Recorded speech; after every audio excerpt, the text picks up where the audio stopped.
इमरान खान की रिहाई की तहरीक जो है चैलेंज करके कहता हूँ, दे दे, नहीं नसी मांगूंगा न मैं 144 की परवाह करूंगा।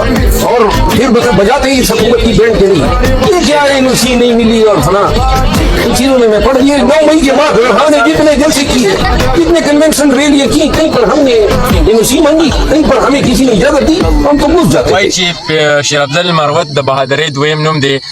ما سره کتونکي چې کوم ویني نو دا د شیر افضل مروت نه ډیر زیات مطمئن دی او غواړي چې د پی ټی آی یو نوې لیډرشپ دوباره جوړ کړی شي.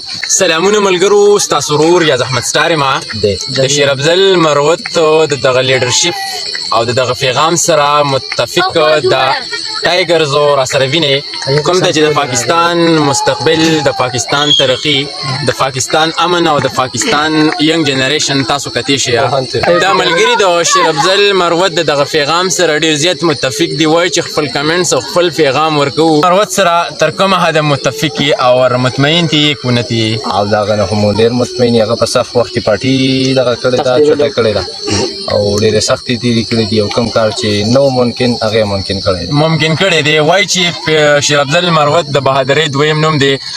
ما سره کتونکي چې کوم ویني نو دا د شیر افضل مروت نه ډیر زیات مطمئن دی او غواړي چې د پی ټی آی یو نوې لیډرشپ دوباره جوړ کړی شي. لارې عمران خان هم راځي، لارې شیر افضل مروت هم ژوندی ساتي چې د عمران خان د رهایی لپاره باقاعده یو تحریک وچلوي، ځکه چې هغه ته د انوسی وغیره ضرورت نشته.